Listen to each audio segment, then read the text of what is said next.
Mesdames, Messieurs, bonjour. C'est un nouveau jour sur Pan-African Media. C'est également un autre plaisir de vous avoir dans le cadre de ce programme dans la quotidienne. À la une de cette actualité, en tout cas, on va parler de cette visite d'Emmanuel Macron qui a effectué justement dimanche une visite d'État au Gabon. Sa première visite depuis donc l'arrivée au pouvoir de Brice Oligui Nguema. Le président français est arrivé à Libreville en fin d'après-midi pour l'une de ses étapes de sa tournée africaine entamée à l'île Maurice et en Afrique du Sud. Avant l'Angola, il a été donc reçu à l'aéroport avec les honneurs militaires par son homologue gabonais élu en avril après 19 mois de transition politique. Les deux dirigeants donc se sont entretenus au palais du bord de mer, puis ils ont fait donc une déclaration à la presse. Brice Oligui Nguema qui a exprimé sa gratitude envers la France pour le soutien accordé par la transition. Je répète, Oligui Nguema donc a exprimé sa gratitude envers la France pour le soutien accordé pendant la transition politique avant d'affirmer que la France et le Gabon ont besoin l'un de l'autre. Le chef de l'État gabonais a souligné l'ambition de son pays de mener une transformation économique centré ou ancré sur la valorisation de ses ressources, marquant sa volonté de rompre avec les pratiques du passé. Emmanuel Macron également, quant à lui, a salué de son côté la progression de la transition politique gabonaise, considérant que la prise du pouvoir du 30 août 2023 a ouvert une nouvelle ère pour le pays. Il a rappelé que la France avait également soutenu la transition dès les premières instances et s'est félicité de son parachèvement, estimant qu'il n'y a aucun nuage dans la relation bilatérale. Comme quoi, la transition, ou du moins le coup d'État qui a eu lieu au Gabon a été validé d'une manière ou d'une autre, donc par l'Élysée. En second lieu, nous allons parler un peu de cette situation un peu plus dramatique donc au Nigeria. Le gouvernement nigérian a donc ordonné la fermeture d'au moins 14 établissements d'enseignement secondaire à travers le pays ouest africain suite aux récents enlèvements d'élèves par des groupes terroristes. Donc cette directive, qui ne concerne que les écoles appartenant au gouvernement fédéral, est déjà entrée en vigueur selon un communiqué du ministère de l'Éducation publié donc vendredi soir. Il faut donc le dire, au total, une centaine d'écoles sont donc concernées par cette mesure qui intervient dans une attaque meurtrière contre une église dans l'état d'Ekiti. Ce lundi, par exemple, des hommes armés non identifiés ont encore visé une église faisant 3 morts. Ils ont aussi kidnappé 30 fidèles le même jour. D'autres hommes armés toujours recherchés ont enlevé 25 élèves dans une école de l'état de Kebbi dans le nord-ouest du pays, tandis que le directeur adjoint et un agent de sécurité ont été abattus pour avoir résisté. Voilà un peu l'actualité tout à côté, ou du moins sur le continent africain. On en parle donc tout de suite avec nos différents invités. Nous allons tout de suite aller au Bénin retrouver Sidi qui est bien là. Bonjour Sidi, bienvenue. Bonjour Pan-African Media, bonjour à tous les milliards de téléspectateurs de Pan-African Media, bonjour à toute la galaxie panafricaniste avec à sa tête le président de la CAN. Bonjour à tous la liste africaine engagée pour la cause noire. Et bien sûr, bonjour à tout le monde, à toi mon cher journaliste. Une fois encore, voilà, le devoir suprême nous appelle. Nous allons répondre à l'appel du devoir jusqu'à notre dernier jour. Tant que le territoire africain sera occupé, tant que les impérialistes colonialistes au service du satanisme mondial seront au contrôle du monde, nous allons toujours opiner. Une fois encore, merci de m'avoir invité. Sidi Abdourahmane, il faut donc le rappeler, le Nigeria ici à côté a besoin de nous, et même le Gabon, qui en quelque sorte pour les panafricanistes aujourd'hui est en train d'être ou bien d'emboîter, n'est-ce pas, les pas de ses anciens ou de ses précédents, tout à fait, en maintenant bien sûr cette relation avec la France. Alors, on a un autre invité, un autre panafricaniste, Kim Jérémy depuis Bamako. Bonjour et bienvenue. Bonjour, chers leaders journalistes, Monsieur Kivou. Nous vous saluons pour votre courage et votre détermination à libérer l'Afrique. Nous saluons absolument tous les Africains de part et d'autre du monde entier. Et nous n'allons pas oublier aussi les frères et sœurs ce ne sont pas les Africains seulement qui militent pour la paix. Tout à Il y a fait. certains même qui ne sont pas africains, mais qui militent beaucoup pour la paix, pour la souveraineté, pour la libération de l'Afrique. C'est tellement très important.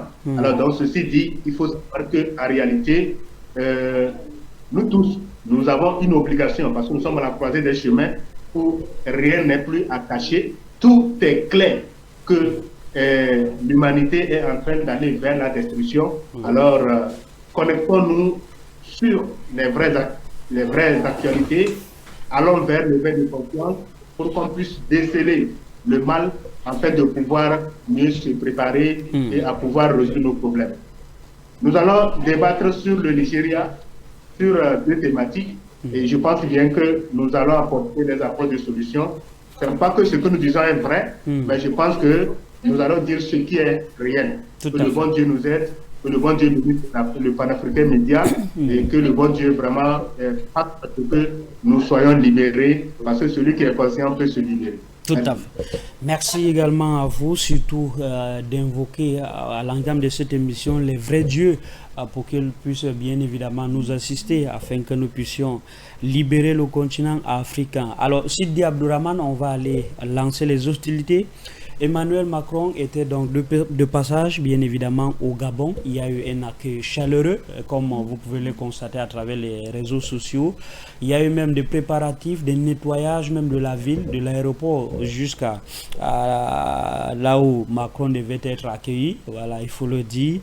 Donc, du coup, dans les différentes déclarations, les deux hommes d'État ont quand même pu dire des choses, surtout le président français Emmanuel Macron, qui a considéré la transition politique gabonaise d'une nouvelle ère dans le pays. Voilà un peu cette déclaration qui nous amène un tout petit peu à dire effectivement que le coup d'État qui a eu donc lieu au Gabon a été bien préparé, n'est-ce pas, par l'Élysée. Mon cher Aboubakar Siddiq, avant tout propos, permettez-moi de saluer mon très cher ami Kim Jérémy pour son courage et bien sûr tout son travail qu'il abat au jour le jour en faveur du panafricanisme. Que Dieu le vrai et les ancêtres le protègent. Lorsque j'ai fini de dire ça, Aboubakar Siddiq, mon frère, lorsque vous entendez les impérialistes dire ou bien traiter un pays d'un pays normal, ça veut dire que le pays est dans leur main. Ils ne commencent pas à le diaboliser lorsque le président de ce pays, qui n'est plus sous-préfet, commence pas à parler de vote populaire. Mais vous savez, en Afrique, nous avons les mêmes comportements pratiquement dans toutes les sociétés africaines, que ce soit du Bénin, du Togo, du Mali, de l'Ouganda, de la Tanzanie, un peu partout. Lorsque nous accueillons les étrangers chez nous, nous aimons être bien vus. Ça, c'est l'hospitalité africaine. Nous n'aimons pas que l'Africain, comme on appelle, l'étranger vienne voir chez nous ce qu'il y a comme de mal, ce qu'il y a comme malheur. On fait au moins tout, le tout pour que notre environnement soit sain, notre comportement soit bien vu, parce que l'étranger ne doit pas rentrer avec les mauvaises idées sur nous. Ceci prouve qu'on peut unir l'Afrique, parce que nous sommes un et indivisibles au départ. Ce sont eux qui nous ont divisés. Sinon, en réalité, nous avons les mêmes comportements en Afrique. Lorsque nous analysons le discours, mais lorsque nous allons au fond des choses, vous savez, quand on veut faire une analyse géopolitique respectueuse et sérieuse, on se fait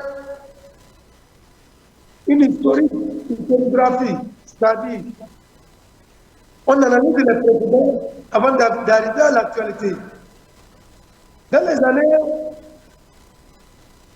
70, le président Omar Bongo avait demandé au général Charles de Gaulle que le Gabon devienne le département, un autre département français, comme le département d'outre-mer, qu'on appelle la Guadeloupe, les autres départements. Il a demandé ça, parce que pour lui, le Gabon appartient aux Français. C'est Charles de Gaulle qui heureusement, mais malheureusement, il avait refusé. C'est pour dire quoi? C'est pour dire que le Gabon, c'est la propriété privée des Français. Je répète, le Gabon, c'est la propriété privée des Français. Qui nous souvient, lorsque Olengi Nguema est venu au pouvoir, Macron n'a pas eu les mêmes propos. Macron n'a pas eu la même haine.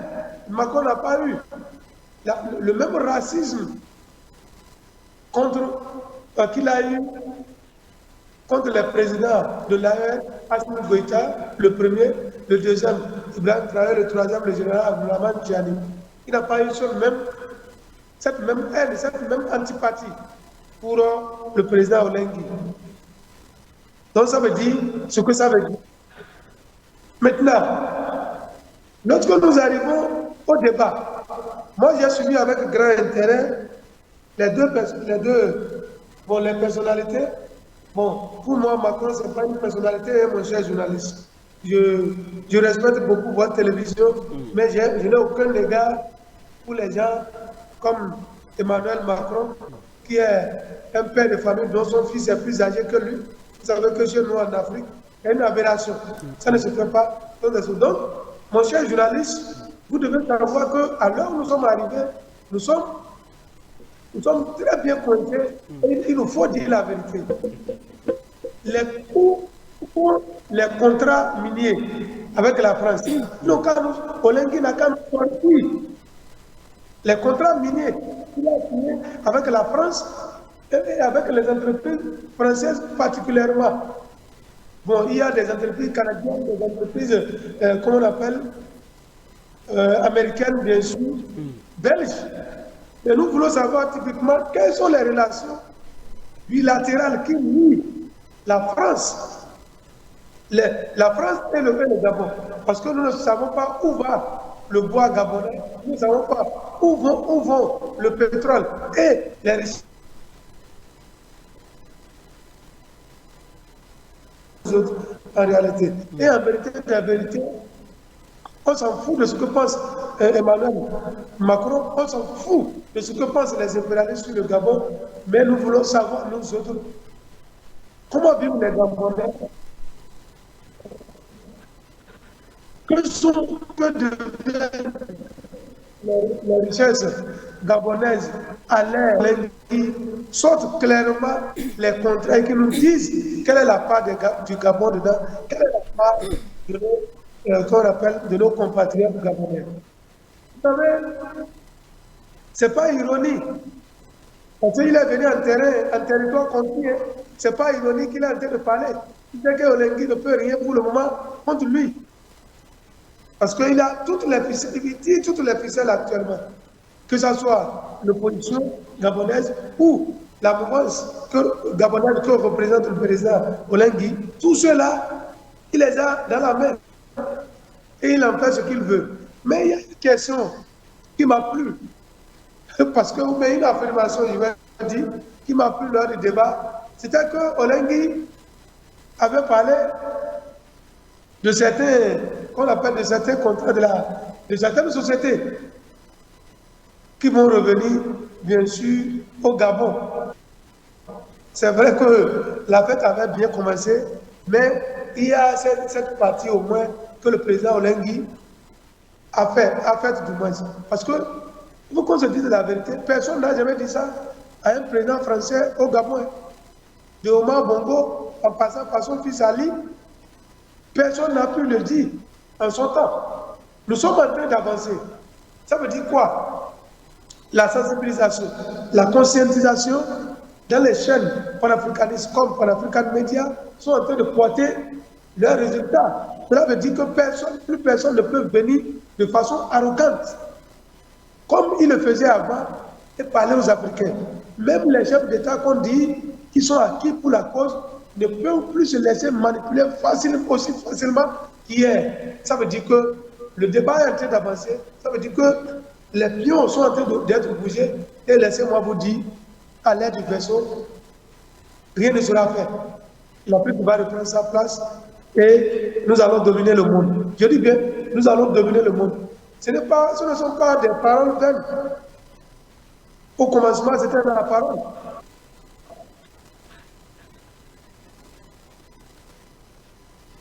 Et à la fin, ce sera là, utilisé par Dieu, le vrai, et nos ancêtres, pour venger l'esclavage, pour venger la colonisation, qui a pillé, tué, ensanglanté, violé, et les Africains et leurs sous-sols. Aujourd'hui, nous sommes en train de mettre les points sur les îles, et toute révolution commence toujours par une conscientisation. Lorsque tout le peuple africain sera éveillé, on n'aura même plus besoin d'armes, ni de fusils, encore de bombes nucléaires, pour finir avec l'impérialisme international sauvage et impitoyable. Aujourd'hui, là où nous sommes arrivés, mon cher ami, nous sommes bien servis, très bien servis, parce que, avec ce qui est en train de se passer depuis hier soir, je vais dire concrètement, avec la capitulation en cours, en téléchargement de l'Ukraine, je sais que le président Vladimir Poutine aura le temps nécessaire et les ressources nécessaires pour s'occuper vraiment des relations bilatérales qu'il a avec les Africains, avec les pays de l'AES et bien sûr pour renforcer les accords nucléaires, les accords énergétiques, les accords, comment on appelle, de défense et de sécurité avec les Africains pour pouvoir empêcher l'impérialisme international, surtout français et américain, de pouvoir s'occuper de ça. Vous voyez, les gens nous ont longtemps crié ici que l'Ukraine est en train de gagner la guerre et que bon, la Russie va perdre la guerre quand on va envoyer les canons César, on va envoyer les F-35, on va envoyer les derniers avions américains qui ne valent même plus rien, qu'on est en train de casser un peu partout, que les choses vont changer. Il nous faut encore l'empire du mensonge à montrer son vrai visage, celui du mensonge qui ne fait que s'écrouler. Et quel que soit, je dis bien, quelle que soit la durée du mensonge, la vérité finit par le rattraper. Qu'il le veuille ou pas, c'est nous, les Africains, qui allons commander ce monde. Merci beaucoup pour le premier jet. Et vous remercie. Merci à vous également, Sidi Abdourahmane, pour les analyses. Alors, Kim Jérémy, on se souvient quand même dans les déclarations des deux chefs d'État, Emmanuel Macron surtout, qui a souligné le fait que la France va désormais travailler avec le Gabon, surtout dans le domaine économique et militaire, ou du moins, oui, militaire. Donc, on se pose donc la question de quelle économie, de quelle sécurité. Est-ce qu'il n'y a pas un autre plan caché derrière, n'est-ce pas, cette déclaration, ou du moins cette décision de vouloir travailler dans l'économie et la sécurité? Très, très belle question, monsieur le journaliste. Et je remercie d'abord mon frère Sidi, et, mon cher combattant de lutte tous les jours. Chaque fois, on se soutient pour pouvoir faire ce combat noble, où nous n'avons ni intérêt ou bien nous n'attendons rien. D'ailleurs, vous-même, le journaliste, vous n'attendez rien de ce combat que vous êtes en train de faire. Tout à fait. Et les de conscience. Alors, mon frère a déjà fait des démonstrations. Il va falloir que les Africains comprennent qu'on nous a pris comme des choses et on nous a pris comme des humains qui ne sont pas rentrés dans l'histoire. D'ailleurs, même ils ont dit ça. Sarkozy a dit ça. Sinon, comment se fait-il que depuis la nuit des temps, moi j'ai dit les années 58 et les années 60, c'était des années de la recolonisation. Et de cette recolonisation qui est tellement très dangereuse parce que il faut utiliser les Noirs pour pouvoir chaque fois et tromper le peuple noir. Parce qu'avant, quand c'était eux, ils envoyaient leur main directement. Maintenant, ils ont compris que non, ça ne vaut pas la peine parce que les institutions, même les juges, les institutions qui veulent payer les juges. Alors, qu'est-ce qu'il faut faire? Aucune justice, d'accord, n'a la force ou bien n'a le courage de les poursuivre. Voilà pourquoi maintenant ils viennent indirectement en passant par nos présidents. Aujourd'hui, vous parlez, on nous parle vraiment du Gabon. Chers frères journalistes, j'aimerais qu'on soit clair, parce que l'heure est grave, pas la vérité. Nous risquons de périr, parce que ces gens croient que nous sommes toujours, nous tous, nous sommes dupes dans ce qu'ils sont en train de faire. Mais le Gabon, quand pas du Gabon, que ce soit Omar Bongo ou bien Ali Bongo, nous savons comment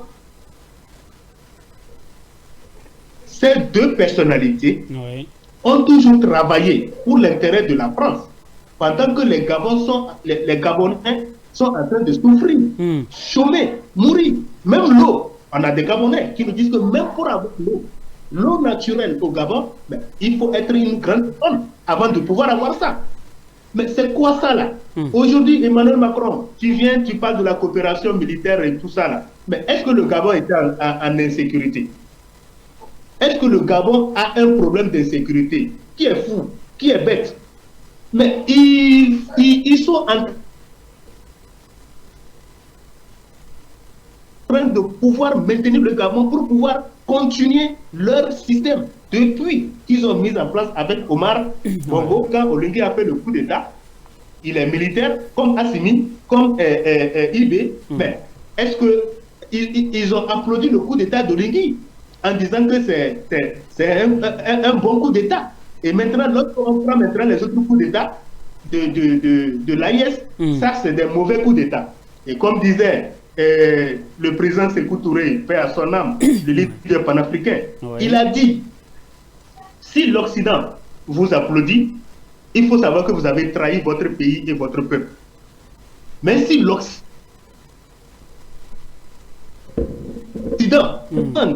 ou bien vous critique, il faut savoir que vous êtes avec votre peuple et vous voulez développer votre pays. Ça c'est clair. Aujourd'hui, Emmanuel Macron, comme disait mon frère, mon copanéliste, mon camarade de lutte, Emmanuel Macron se sent tellement libre que, en dehors de voir, il se sent tellement libre au Congo, et excusez-moi, au Gabon, parce qu'en dehors de les voir physiquement, ce que j'aimerais aujourd'hui révéler, c'est quoi? Ces gens ont créé une institution très forte. Spirituellement, c'est les loges. Je le dis, je le répète. C'est les loges. Et dans les loges, là, qu'est-ce qu'ils font? Dans les loges maçonniques, tous ceux qui sont des présidents doivent passer par là. Et ce sont eux qui programment. Ils programment la chute. Parce que une personne qui est au pouvoir, s'ils savent que la personne est fatiguée dans les loges, ou bien la personne a tellement fait du mal et que le peuple, ça parle trop, donc il faut préparer immédiatement son successeur. Lui aussi fait partie des loges franc-maçonniques et Illuminati.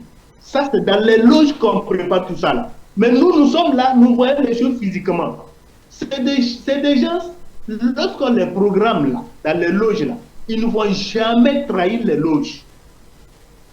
Les loges maçonniques là, ils ne les trahissent pas. Mais lorsqu'ils viennent, vous savez, ça dit, ils ont compris que le peuple africain a toujours parlé de la paix, a toujours milité pour la paix, alors ils viennent avec des paroles de paix. Ils viennent avec des paroles de paix. Mais est-ce qu'en réalité c'est la paix? Parce que derrière l'ONU, ils ont créé tout genre de crimes. Derrière la CEDEAO qui doit développer les pays africains, ils ont appauvri l'Afrique. Donc c'est comme ça aussi, ces présidents viennent au nom de la paix, mais en réalité c'est le sang. Ils ont les mains déjà tachées du sang. Et quand on dit le sang là, ce n'est pas tuer directement. Lorsque tu appauvris ton peuple, lorsque tu fais souffrir ton peuple pour l'intérêt de ceux qui t'ont mis là-bas, là, mais tu es un criminel. Tu es un criminel. Donc, je pense que ce n'est pas un accord militaire que Emmanuel Macron est parti pour ou bien pour, je peux dire, signer avec le président Olingue, mais simplement, c'est un accord, c'est des renouvellements. Hein? C'est pour encore renouveler, d'accord, des contrats qu'il avait avec Ali Bongo. Oui. Donc c'est ça, c'est pas compliqué. Donc, chers frères et sœurs, africains et africaines, je pense que nous devons nous réveiller parce que on ne peut pas continuer par nous mentir comme des enfants. Tout à fait. Pendant que l'Afrique regorge toutes les richesses possibles, c'est les Africains qui sont encore plus pauvres. D'ailleurs, le deuxième sujet, c'est ça. Tout à fait. Vous allez voir au Gabon et au Nigeria, les écoles sont fermées. Ça, c'est le deuxième sujet. Je ne vais pas anticiper les choses. Tout à fait. Mais Surtout, pourquoi on les va faire le Africains lien. Kim Jérémy, on va faire le lien donc avec ce qui se passe lorsque on déclare effectivement qu'il y aura un accord militaire donc, entre les deux pays. Donc, les deux pays vont désormais travailler dans un domaine, ce qu'on appelle la sécurité. Il y a quand même matière à réflexion quand on sait que le Gabon, jusqu'ici, n'a pas encore connu d'attaque terroriste pour le moment. Et pourquoi donc vouloir, n'est-ce pas, signer un accord sur le plan militaire avec donc, la France? Oui, mais quand on parle d'un accord militaire, est-ce que le Gabon avait rompu les accords militaires avec la France? Le Gabon n'a jamais rompu les accords militaires avec la France. Ouais. Non, c'est l'AIS, les pays de l'AIS qui ont rompu les accords militaires avec la France. Mais maintenant, c'est quel accord il Tout à fait. Et encore, peut-être pour armer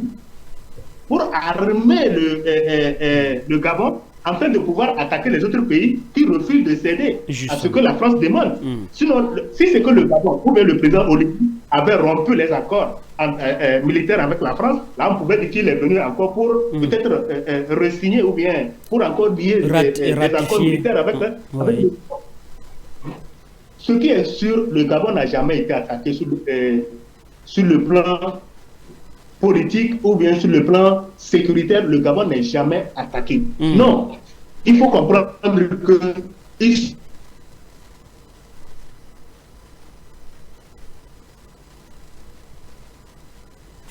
sont venus pour toujours renouveler ou bien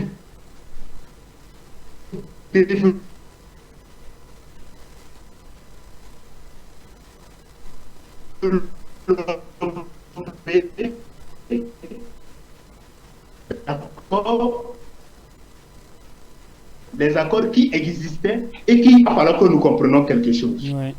Compris que Oligui est venu avec des belles paroles.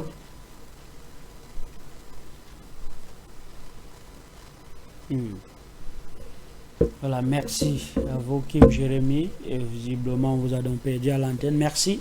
On va tenter de prendre donc Sidi, surtout en complétant bien évidemment ces arguments de Kim Jérémy. Alors, Sidi Abdourahmane, aujourd'hui, on le sait déjà, parce que la France multiplie déjà des œuvres, n'est-ce pas, pour pouvoir avoir au moins une base dans ces pays, surtout le Gabon. Et quand on sait que derrière, n'est-ce pas, cette pensée, il y a quand même des manœuvres de stabilisation qui se dessinent. Donc, est-ce que dans les jours à venir, on peut voir, n'est-ce pas, une base arrière de l'armée française sur le territoire gabonais? Et déjà, comme on le dit même, c'est comme s'il y a déjà une base de l'armée française sur le territoire gabonais.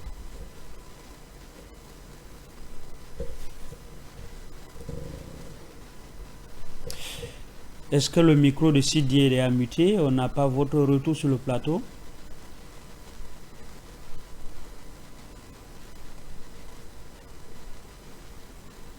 Visiblement, donc, on a quelques soucis donc d'avoir Sidi Abdourahmane. Surtout, nous parlons de cet enjeu ou des enjeux, bien évidemment, de la visite de Emmanuel Macron au Gabon.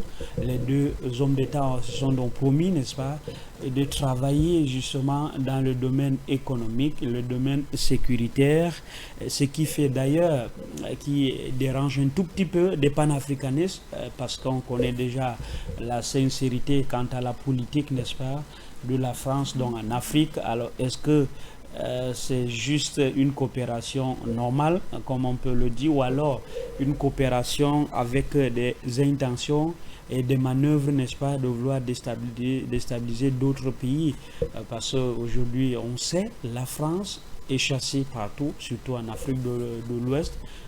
Lorsqu'on parle de 3 pays de l'AES, l'Alliance des États du Sahel, la présence française n'est nulle part, dans aucun domaine.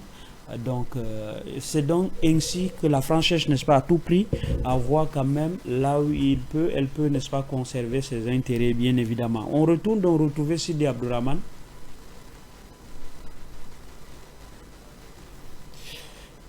Visiblement, vous n'avez pas activé votre micro, Sidi Abdourahmane. On vous a à l'antenne, mais sauf qu'on n'a pas le retour.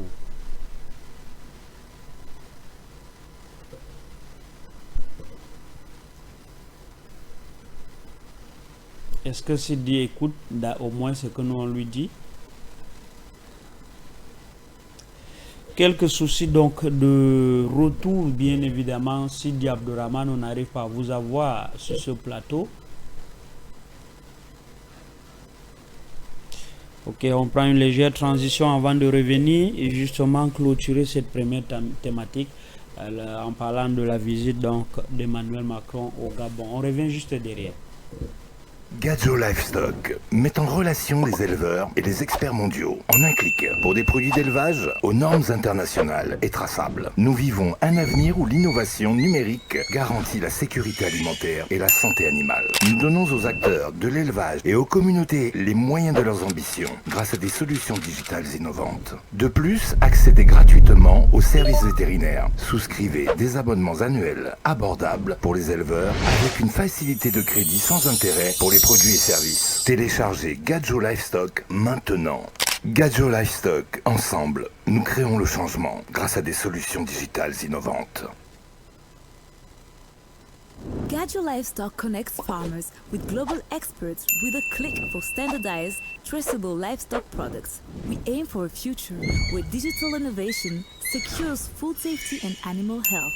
We empower livestock actors and communities with digital solutions that promote food security, health, and veterinary care. Plus, enjoy free access to vet services, affordable yearly subscription for livestock farmers, and interest-free credit facilities for products and services. Download Gadjo Livestock now. Gadjo Livestock. Together, we create changes through innovative digital solutions. Gadjo Livestock, an ecosystem solution for livestock sector in Africa. Gadjo Livestock, Africa best livestock art. Nous avons parcouru le monde à la recherche d'une huile qui nous correspond. Une huile capable de circuler rapidement dans nos entrailles, à notre réveil et nous lubrifier tout au long de la journée. Une huile moins fluide, moins visqueuse, le juste parfait, qui diminue le frottement, assure l'étanchéité, réduit la température du moteur, évite toute corrosion en assurant la propriété du moteur. Et nous l'avons enfin trouvé, Gold Oil. Gold Oil, conditionné en 20 litres, disponible aussi en 250 litres, 5 litres et 1 litre. Gold Oil, votre solution idéale. En bordure de l'océan Atlantique, voici Seme Beach. Seme Beach, c'est un hôtel, des chambres au standing, un espace de sport, une piscine naturelle. N'oubliez pas la grande plage qui vous attend au bord de mer. Bienvenue à l'hôtel Seme Beach, situé à Limbe, entre roches montagneuses et étendues de mer. Le décor est paradisiaque, le spectacle vous y attend. Avec l'hôtel Seme Beach, le paradis de l'eau, le bonheur s'inscrit en majuscules. Contacte et réservations 671 864 688 696 902 569.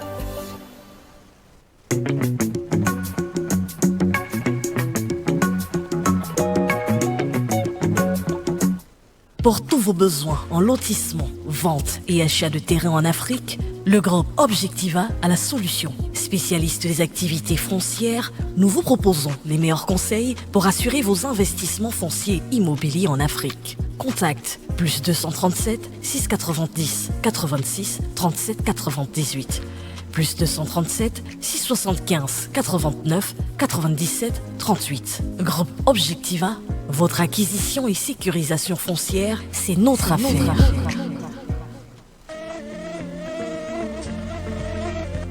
Stop Moustique, as you know, is the #1 enemy of mosquitoes.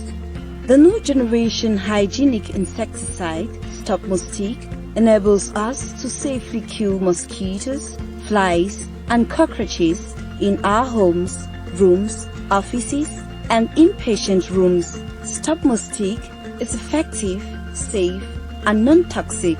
Stop Moustique, thanks to its diffuser and its refill pads, protects us from malaria, the leading cause of death in Africa. At your request, the Stop Moustique family has evolved now with a spray bottle of 300 milliliters. This new technology respects the environment because it does not contain greenhouse gases. Stop Moustique is effective and non-toxic. Stop Moustique is an ISO certified product homologated by competent health authorities. Stop Moustique. Take advantage.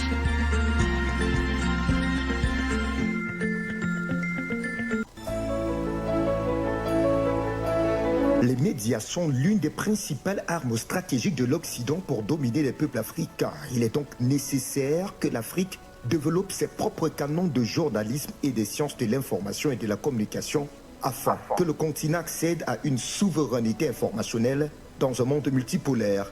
C'est ce qui justifie la naissance du journalisme interculturel à l'université de Yaoundé 1.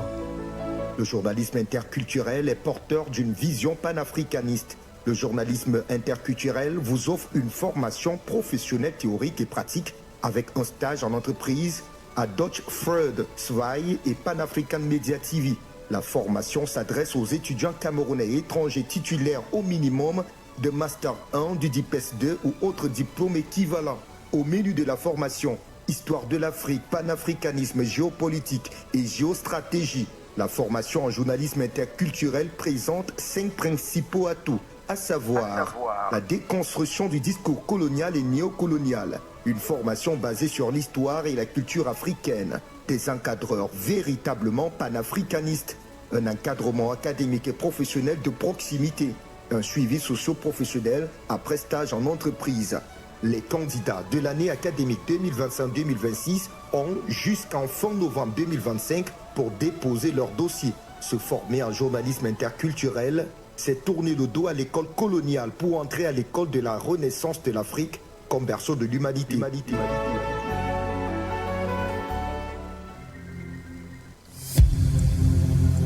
Pan-African Media pour une Afrique souveraine et unie.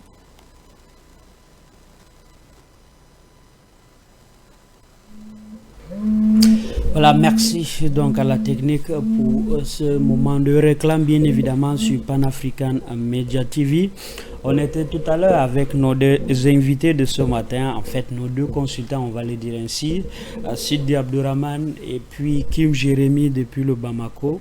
Voilà, Sidi au Bénin. Alors on parlait donc de cet enjeu, de ces enjeux bien évidemment de la visite de Emmanuel Macron dans le pays.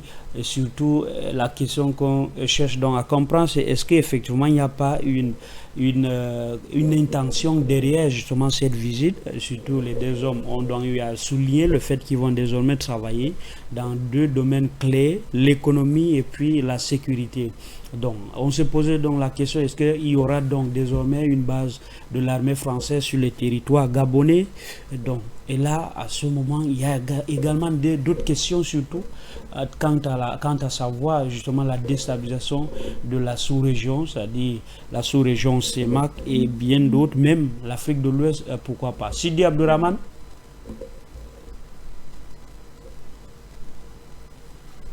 Oui, voilà. Vous savez,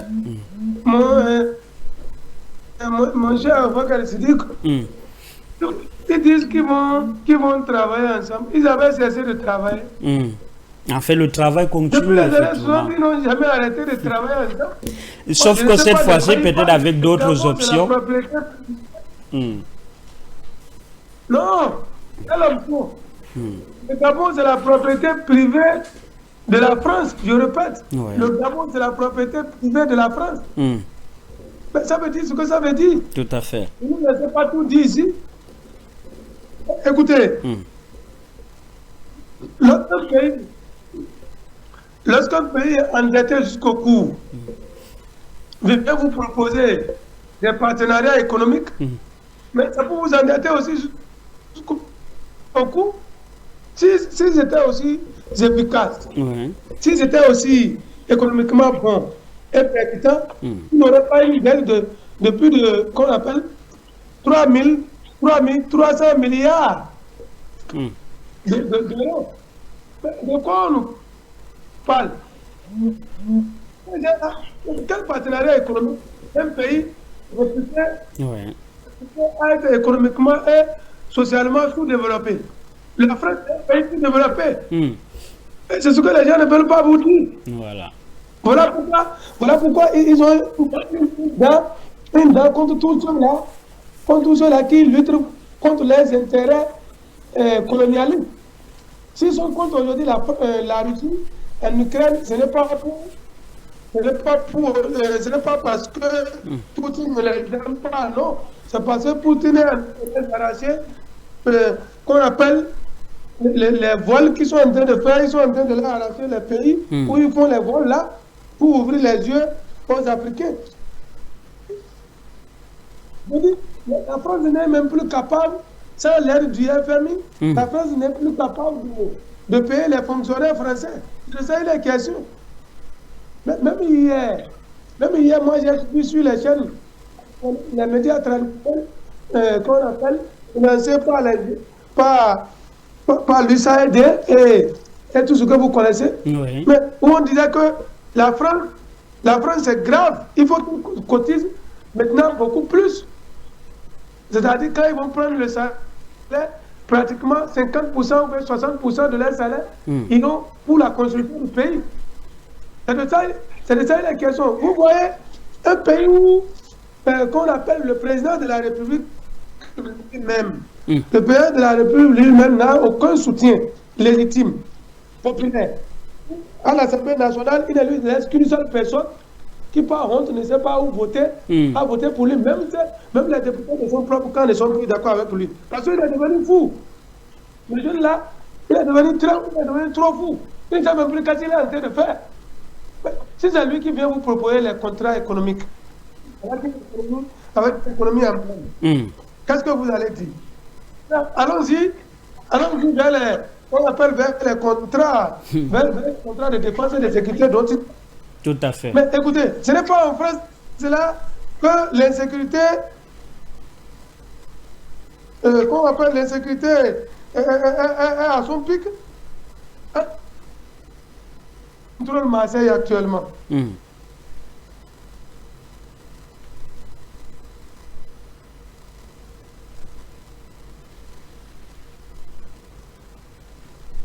Est-ce que Sidi est encore avec nous? Donc, il y a véritablement menace de sécurité. Le pays des narcotrafiquants. Oui. Même Macron ne sait pas ce qui se passe à Marseille. Il ne sait pas ce qui se passe dans plusieurs villes. Un pays où on dit qu'un musée il peut sécuriser, un pays où on nous dit que la sécurité est maximale et on va cambrioler les musées. C'est avec ce pays-là vous voulez faire les accords de défense et de sécurité. Mais est-ce que Macron s'entend? La France n'est plus vendable. On ne peut plus vendre la France. Rien. Regardez, qu'on appelle les rafales. Les rafales qu'ils ont envoyés, soi-disant, qui vont détruire, les trucs. Regardez comment on les a inscrivés, comment on appelle, à la plage rouge. Vous n'avez pas vu leur matériel là-bas? Ça veut dire que la force militaire n'est plus avec eux. La force militaire n'est plus avec eux. La France, c'est à l'époque, la France ne peut pas faire une guerre de 3 jours. Parce que économiquement, ça ne fait pas. Et militairement, ça ne va pas. Imaginez vous-même, quand le chef d'état-major, le chef d'état-major français est sorti dire publiquement que les Français doivent accepter perdre leurs enfants. Vous n'avez pas vu les débats? Allez-y sur les réseaux sociaux. Allez-y sur les réseaux sociaux, TikTok, Twitter, un peu partout, Instagram. Vous allez voir sur Facebook ce que les Français disent d'eux. Ils ne sont pas prêts à défendre la France. Parce que la France, ce n'est plus pour la frontière. La France, c'est pour les narcotrafiquants et les sponsors qu'on appelle les banques qui appartenait à Rothschild. C'est une propriété de Rothschild. Donc Macron appartient au Rothschild. C'est ça la question. Donc, faire des accords économiques ou bien militaires avec un pays zérodien, avec un pays nul comme la France, on perd son temps et de l'énergie. Parce que, autant, la vérité finit par rattraper. Aujourd'hui, où sommes-nous? C'est l'Ukraine qui capitule ou bien c'est la Russie? Ils ne vont pas abandonner même le débat sur l'Ukraine parce que c'est foutu. Les territoires entre-temps, qui étaient sacrés qu'on ne peut pas concéder, aujourd'hui la Russie les prend. Soit ils acceptent ça, soit la Russie prend toute l'Ukraine. Et rien ne se passera. Je dis bien, rien ne se passera. Il n'y a personne en Europe. Bonjour mon frère, la journée. Ouais, ça va. Et le petit va bien. Bonne journée. Bonne journée.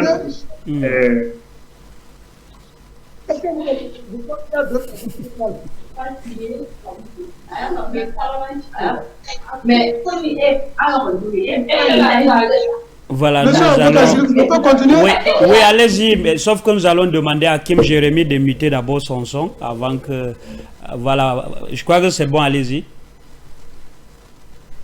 Oh, j'ai même perdu le fil. Je parlais de, comment on appelle là, ça vient de m'échapper, là, c'est une information très capitale. Voilà, de cette coopération sur le plan économique, donc pour vous, ou du moins sur le plan sécurité, qui n'est pas envisageable en fait. Et alors, pour que ça soit clair, dans la tête de tous les Africains, les Européens, les Américains ne peuvent pas avoir de... On a un problème de son, hein? Les Européens, le son ne sort plus chez moi.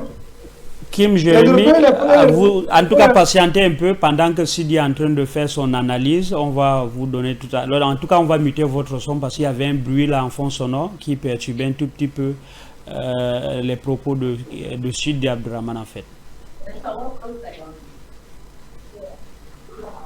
Allez-y, Sidi. Allez-y, vous chutez par là avant qu'on ne prenne Kim. Je crois qu'il vient de rejoindre la réunion. C'est ça qui perturbe un peu justement ce débat. Allez-y. Donc, il faut que tous les Africains sachent une seule chose. Il ne peut jamais y avoir coopération entre les Africains et l'Occident collectif, c'est-à-dire de manière sincère, les Européens. Non, il n'y a pas de... Quelqu'un qui te voit comme un sous-homme. Quelqu'un qui te voit comme son esclave d'hier. Quelqu'un qui te voit comme son colonisé d'hier. Comment il va coopérer avec toi? Il va être bête pour croire qu'il te considère comme un être humain. Pour eux, nous sommes des sous-hommes, des animaux qu'il faut discipliner. C'est de ça la question. Ils n'ont jamais coopéré avec nous. Ils nous ont toujours violés. Ils ont toujours violé l'Afrique. Est-ce qu'entre un violeur et une violée et sa victime, il y a de coopération? Le violeur demande-t-il de la victime pour faire ça? Mais sortez de vos sommeils.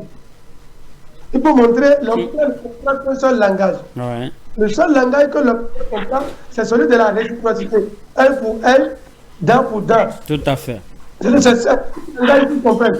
Lorsque vous leur répondez à la hauteur de leur provocation, ils se disciplinent et ils commencent par réfléchir, coopérer et pensent à une coopération maintenant. Mais pour l'instant, la rupture avec l'Occident doit être brutale. Tous ceux qui pensent que c'est la démocratie ou bien c'est la négociation qui va faire que il y a une entre l'Afrique et les Européens se trompent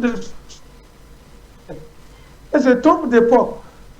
La seule et issue voie, elle doit être brutale, frontale, pour que nous puissions nous libérer. C'est la voie d'Ibrahim Traoré a prise, c'est pourquoi nous soutenons à 1000% le capitaine Ibrahim Traoré, digne de l'Afrique, qui sait là où il va, avec qui il va, et maintenant, comment y aller.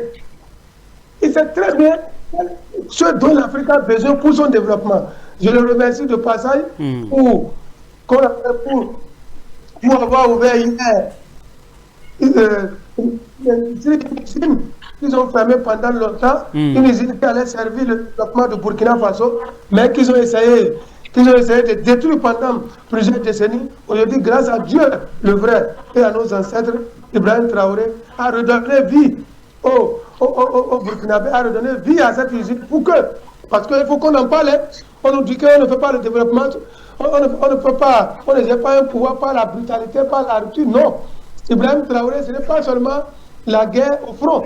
Ibrahim Traoré aussi, c'est la création des usines. Ibrahim Traoré aussi, ce sont les emplois. Ibrahim Traoré, c'est aussi la fin du chômage. Ibrahim Traoré, c'est la sécurité alimentaire. Ibrahim Traoré, c'est bien sûr l'industrialisation du Burkina Faso. Voilà comment on développe un pays. On s'en fout de la démocratie. De la démocratie occidentale, frelatée, chargée d'anarchie, de désordre, qui ne nous mène jamais au développement. C'est ça le développement. Tous les géopoliticiens, tous qu'on appelle les chercheurs américains, français, africains, qui nous demandent quel est le système dans lequel nous voulons être. Voilà notre système. C'est le système là au Burkina Faso. On peut construire une usine sans emprunter un franc. C'est-à-dire une usine qu'on construit sous fonds propres. Ibrahim Traoré ne doit aucun franc au FMI. Et il a même humilié le FMI, nous allons y revenir, parce que c'est un sujet qui est passé inaperçu, il faut qu'on le développe.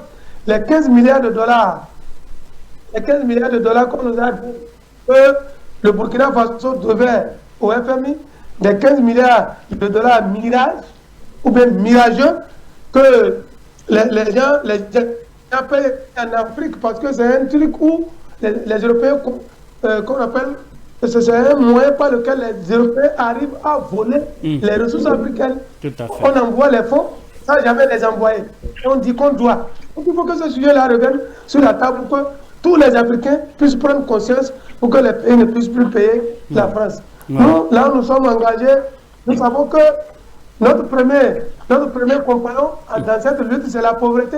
Nous savons ça. Voilà. Nous avons pris l'engagement.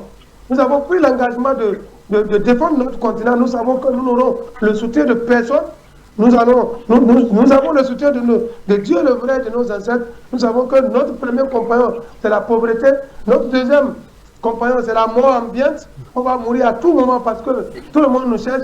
Mais écoutez-moi bien, c'est jusqu'au sacrifice suprême. La patrie ou la mort, nous vaincrons. Que Dieu bénisse l'Afrique. Que Dieu bénisse qu'on appelle Ibrahim Traoré. Je vous remercie. Merci à vous, Sidi. Alors, Kim Jérémy, pour finir sur la thématique, aujourd'hui, justement, cette visite nous révèle quand même, en fait, pas révéler, mais soutient au moins ce que nous on disait déjà depuis sur ce plateau, que de ce côté, donc au Gabon, bien évidemment, il y a eu quand même des arrangements avec des forces étrangères pour que Oligui soit également aujourd'hui. En tout cas, cela nous confirme davantage avec cette visite de Macron.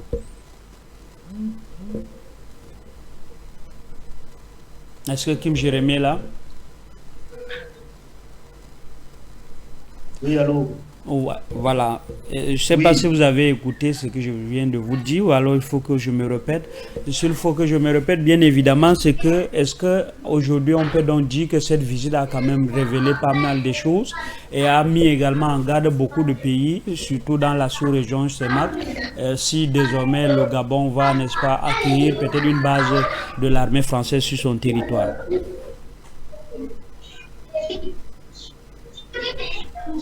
D'accord, il n'y avait pas de son. Et voilà pourquoi moi j'ai coupé. Oui. Voilà. Vous me recevez? Très bien, on vous reçoit sans souci, allez-y. D'accord. Donc, nous savons très bien que, en réalité,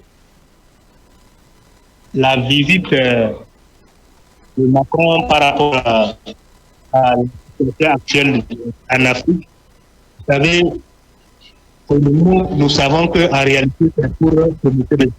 Regardez comment l'Occident s'est mobilisé pour soutenir l'Ukraine. Tout l'Occident s'est mobilisé pour aujourd'hui financer et soutenir l'Ukraine. Pendant ce temps, nous avons des vrais soucis actuellement en Afrique. Premièrement, les soucis de sécurité. Et les Africains sont en train d'être tués partout. Quand lui, il vient au Gabon, mais est-ce que si vraiment c'était un homme sincère, pourquoi il ne peut pas demander ce qu'on trouve la solution dans tous les États aujourd'hui qui sont en insécurité? Macron n'est jamais sincère. Quand nous parlons, les gens croient France où ils nous ont colonisés, dont nous avons la haine. Ce n'est pas une question de haine. C'est une question de voir la vérité en face. Les Ukrainiens n'ont pas ils ne sont pas des au même titre que nous. Pourquoi maintenant se mobiliser pour tout l'Ukraine? C'est Macron même qui a dit qu'il faut toujours soutenir l'Ukraine. Il ne faut jamais abandonner l'Ukraine. Mais pourquoi on ne peut pas soutenir l'Afrique? Si c'est qu'on ne peut pas soutenir l'Afrique parce qu'ils ne sont pas des Africains. Qu'est-ce qui cherche en Afrique encore? C'est pourquoi aujourd'hui tout le monde doit se méfier des pays où Emmanuel Macron met son pied. Tout le monde doit se méfier de ces pays-là.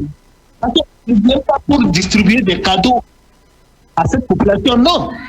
Quand ils viennent pas, il faut savoir qu'ils viennent pour des objectifs de déstabilisation. Des objectifs pour voler le peuple, pour voler l'État. C'est pas compliqué. Parce que nous ne sommes pas là encore pour tourner autour de la peau. Nous sommes des sécurités, nous sommes attaqués. Parce que lorsque les voisins sont attaqués, ça percute tous les autres pays. Il ne faut pas dire que c'est l'AIE seulement qui est attaqué. Vous allez me dire combien de citoyens de l'AIE ne sont pas au Gabon, ou bien combien de Gabonais n'ont pas de famille dans l'AIE. Nous sommes tous unis, indivisibles. Nous avons des membres partout en Afrique. Mais déjà, c'est que Emmanuel Macron ne peut pas, il se bombarde ma poitrine en disant que non, la France est un partenaire pour l'Afrique. Ils n'ont qu'à trouver une solution. Ce sont ceux qui ont créé le terrorisme. Ils n'ont qu'à trouver la solution pour éradiquer leurs bandits qui sont créés en Afrique. Ils n'ont qu'à nous laisser élire nos présidents. Ils n'ont qu'à nous reconnaître au même titre que les autres présidents qui sont en train de visiter. Donc, cette hypocrisie-là, nous mettons faire ça, et puis les pays africains qui voient Emmanuel Macron mettre pied quelque part, ils n'ont qu'à se méfier. Parce qu'après, quand il va sortir de là-bas, ce pays aura une base arrière pour attaquer les autres. Et ce pays va, les dirigeants de ce pays vont appauvrir la population. Regardez la Côte d'Ivoire. Quand Sarkozy était parti pour visiter la Côte d'Ivoire, lui-même, Macron, aujourd'hui, c'est la France qui est en train de diriger, de faire la loi en Côte d'Ivoire. Vous trouvez ça comment?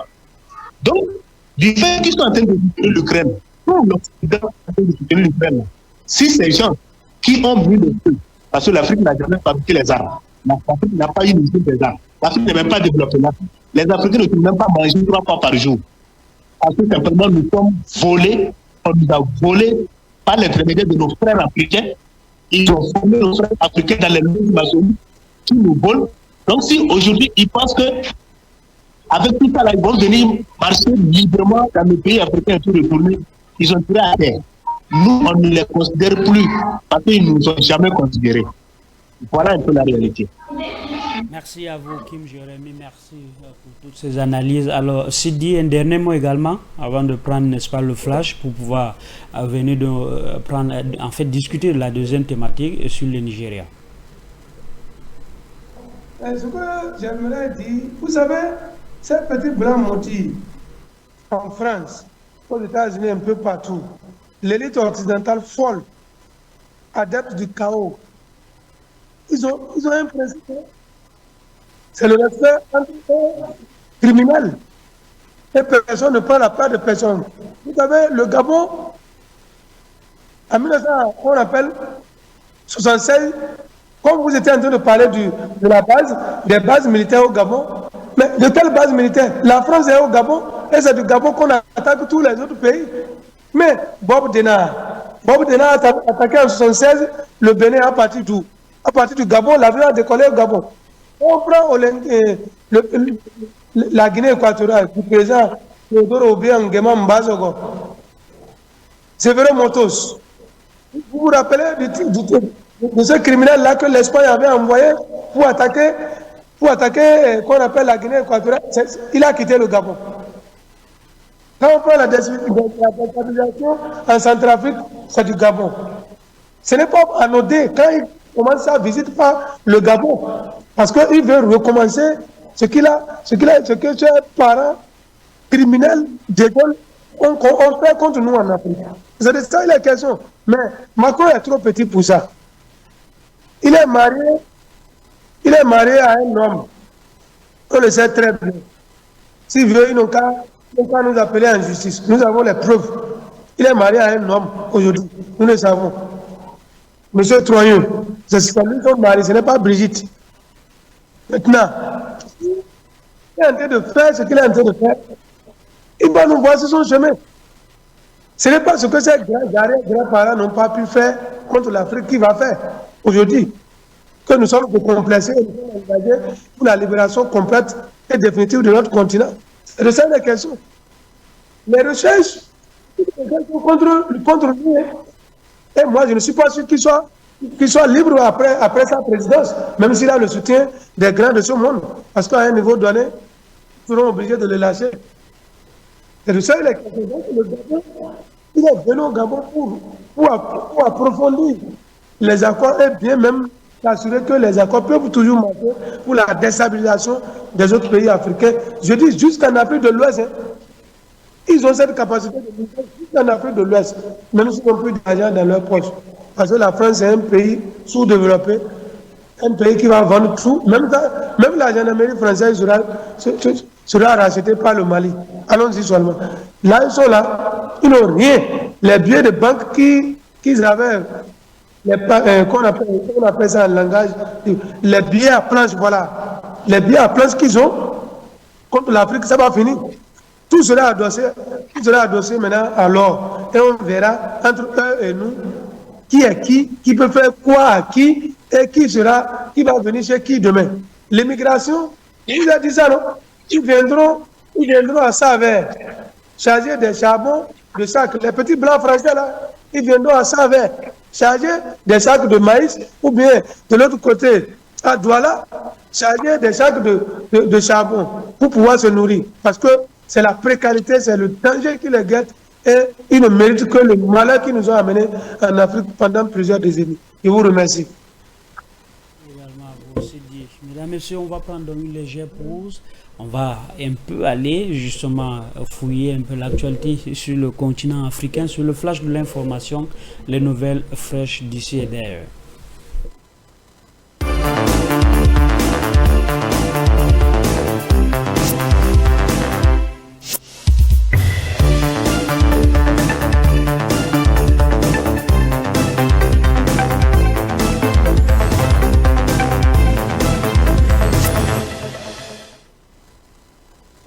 Débutons ce flash info par la Mauritanie qui a franchi une étape majeure ce 22 novembre 2025 dans le renforcement de son système de santé publique. Le chef de l'État, Mohamed Ould Cheikh El Ghazouani, a inauguré l'extension et la modernisation de l'Institut national de la santé publique soutenu par la République populaire de Chine, destiné à l'amélioration de la recherche, la formation et la prévention des maladies dans le pays. Le nouvel institut comprend désormais 162 chambres, 50 laboratoires modernes, ainsi que des salles de formation et des bureaux pouvant accueillir plus de 100 employés. Du côté du Cameroun, face au chômage des jeunes Camerounais, certaines écoles de la capitale politique innovent en initiant dès l'école primaire les élèves à l'entrepreneuriat à travers des ateliers pratiques et mini-projets.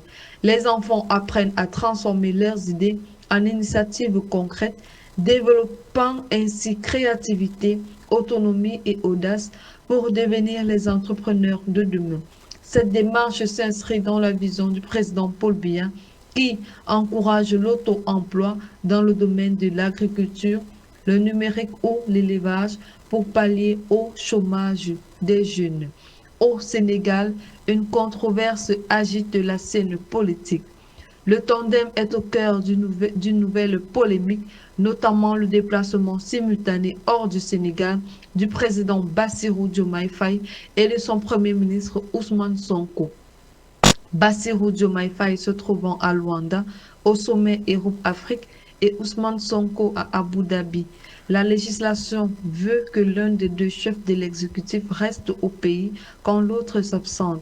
Le déplacement du Premier ministre Ousmane Sonko aux Émirats arabes unis engendre d'autant plus de débats que personne ne l'a annoncé officiellement.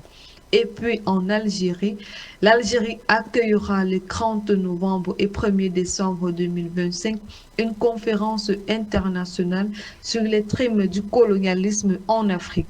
L'événement soutenu par l'Union africaine réunira experts et responsables pour discuter de la reconnaissance du colonialisme comme crime contre l'humanité, des réparations et de la restitution du patrimoine. Une déclaration d'Alger est attendue en vue du sommet de l'UA de 2026. Et pour finir, revenons au Sénégal. Producteur de pétrole depuis 2024, le Sénégal espère plus d'1 milliard de dollars de revenus annuels, alors que le gouvernement cherche à éviter les marchés internationaux en privilégiant les emprunts locaux et régionaux. Mais l'ex-président Macky Sall conteste la dette cachée de 7 milliards USD révélée par la Cour des comptes.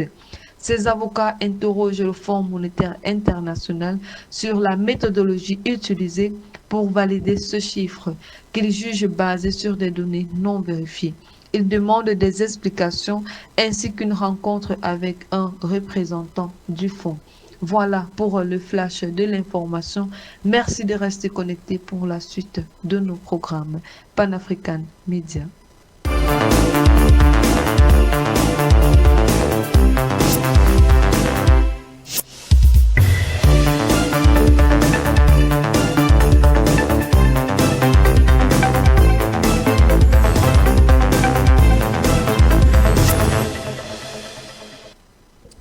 Merci, voilà, en tout cas chers collègues, pour les nouvelles du continent africain. Alors on va aller justement prendre la seconde thématique de cette émission. Il s'agit bien sûr de la dernière dorsale. Nous parlons du Nigeria qui fait face aujourd'hui à des menaces d'insécurité. En tout cas, c'est pas aujourd'hui seulement. Le Nigeria est confronté à des défis de sécurité depuis plus d'une décennie, marqués notamment par l'enlèvement en 2014 de, je crois, c'est 270 lycéens de Chibok par le groupe terroriste Boko Haram dans l'état de Borno. Et aujourd'hui, on nous parle également justement de cette menace, surtout sur les chrétiens, en tout cas, d'après ce qu'on dit. Bien évidemment, et c'est ce qui se passe. D'ailleurs, le gouvernement nigérian a ordonné la fermeture d'au moins 41 établissements d'enseignement secondaire à travers le pays ouest africain suite au récent enlèvement d'élèves par des groupes terroristes. Alors, cette directive qui ne concerne que des écoles appartenant au gouvernement fédéral est déjà entrée en vigueur selon donc un communiqué du ministère de l'Éducation publié vendredi soir. Sur Abdourahmane, la situation est un peu plus critique donc au Nigeria quand on sait qu'aujourd'hui des écoles qui sont fermées, les élèves et leurs encadreurs ou et leurs enseignants qui sont enlevés. Voilà un peu la situation. On va donc dire, est-ce que c'est la menace de déstabilisation qui est en train de s'aggraver de ce côté, ou alors en tout cas c'est toujours Boko Haram. On sait quand même que Boko Haram ça fait plus d'une dizaine d'années, c'est-à-dire on parle de 15 ans, 14 à 15 ans déjà, mais la situation est toujours là, la situation est en jeu en tout cas. Vous savez, mon cher journaliste, lorsque je vois le grand voisin de l'Est, parce que le Nigeria est à l'Est de mon pays, lorsque je vois le grand voisin nigérien avec du pétrole dans leur sol qui coule comme de l'eau et avec les richesses qu'ils ont, dans cette situation, franchement, j'ai le cœur. Le Nigeria devait être un pays pilote, un pays qui se retrouve normalement à la place des pays de l'AES pour défendre et combattre contre des terroristes. Mais hélas, le Nigeria est devenu une poubelle. Pourquoi? Parce que les gens ont voulu que ça soit comme ça. Écoutez, la guerre de Biafra, vous avez oublié, qui l'a créée? Ce sont les Français. Ils ont voulu le Nigeria. Lui, c'était la vigilance de l'élite. En son temps, dans les années 70, c'était fini. Avec Azat Yacoub Gowon, qui a refusé la partition du Nigeria. Parce que vers les Ibo, du côté de Biafra, c'est là il y a beaucoup de richesses dont les impérialistes ont besoin. Ils ont entretenu ça Cette guerre qui a fait plus d'1 million de morts, cette guerre de Biafra War, qui a fait plus d'1 million de morts. C'est ça, ils sont en train de répéter.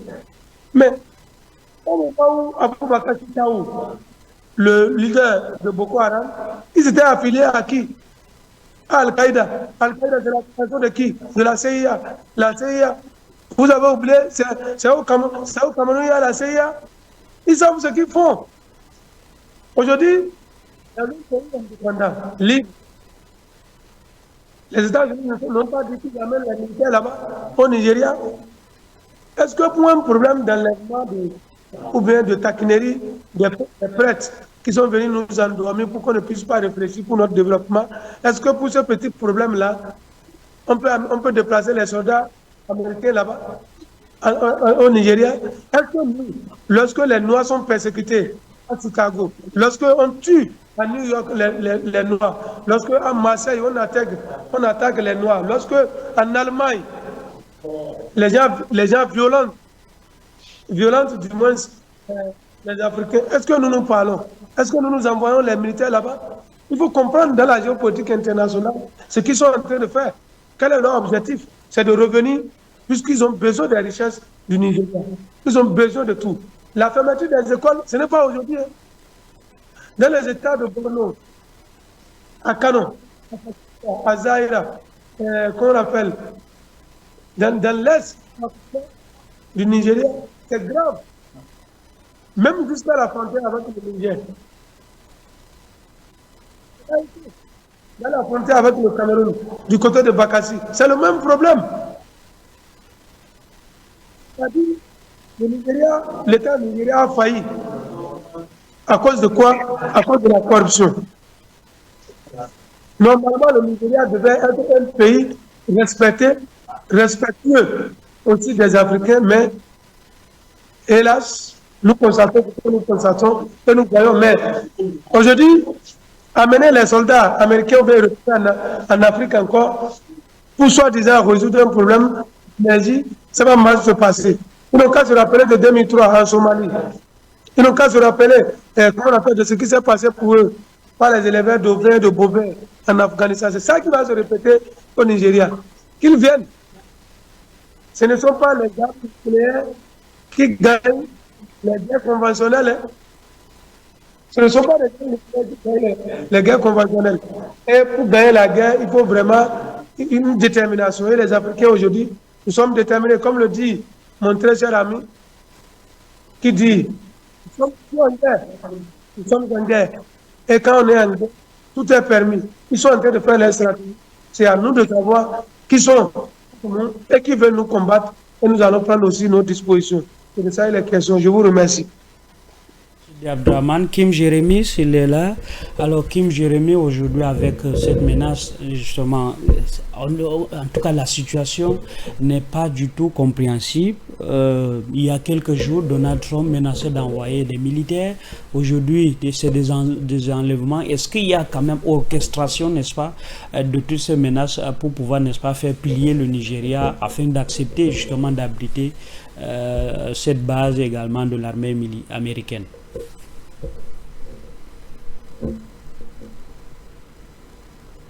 Alors, est-ce que Kim Jérémy là? Voilà, quelques difficultés à voir Kim Jérémy. On va aller avec vous, Sidi Abdraman. Je vous retourne cette question très rapidement. Donc, on voit justement des menaces, n'est-ce pas, se perpétrer.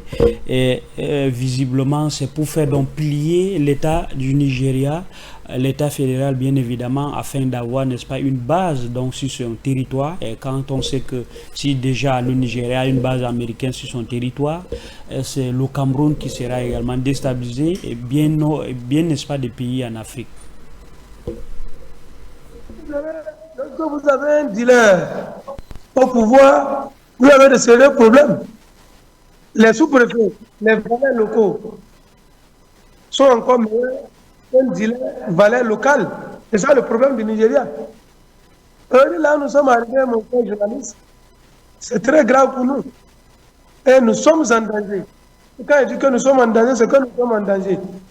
Il faut que les pays africains se prennent au sérieux. les pays africains doivent se prendre et ils doivent savoir très clairement que dans les micro-États inutiles maudits où nous nous trouvons, qu'on appelle pays là, nous ne pourrons jamais aller au développement.